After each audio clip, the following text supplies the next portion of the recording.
wahhabisme est une doctrine qui a été fondée dans la péninsule arabique au XVIIIe siècle par Mohammed ibn Abd al-Wahhab. Il représente un courant traditionnel qui se distingue par une lecture littérale de l'islam et par son aspect rigoriste et puritain.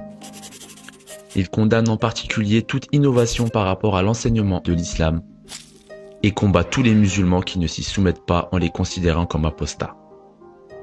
Ce littéralisme impliquant une lecture primaire et primitive du Coran conduit ses adeptes à la négation des principes mêmes de l'islam.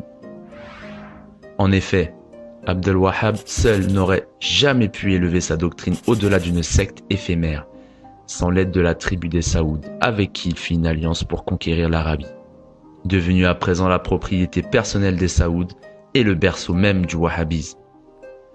Historiquement, les Britanniques ont instrumentalisé le wahhabisme pour lutter contre l'Empire ottoman et vont à partir de 1916 utiliser cette doctrine afin d'asseoir durablement et solidement leur contrôle sur la péninsule arabique.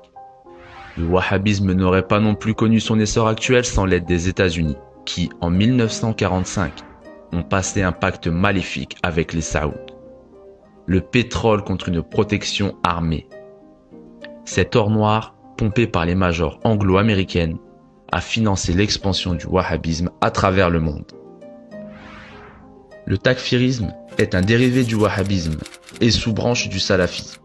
Le takfirisme est un mouvement sectaire fondé en 1971 par Mustafa Choukri. Les takfiristes considèrent chrétiens, juifs, polythéistes, mais aussi chiites ou musulmans appartenant à un autre courant de l'islam comme mécréants et donc susceptibles d'être mis à mort. Les wahhabites ont trouvé avec les takfiristes l'alliance idéale et le moyen approprié pour combattre tous les musulmans qui n'entrent pas dans leur giron.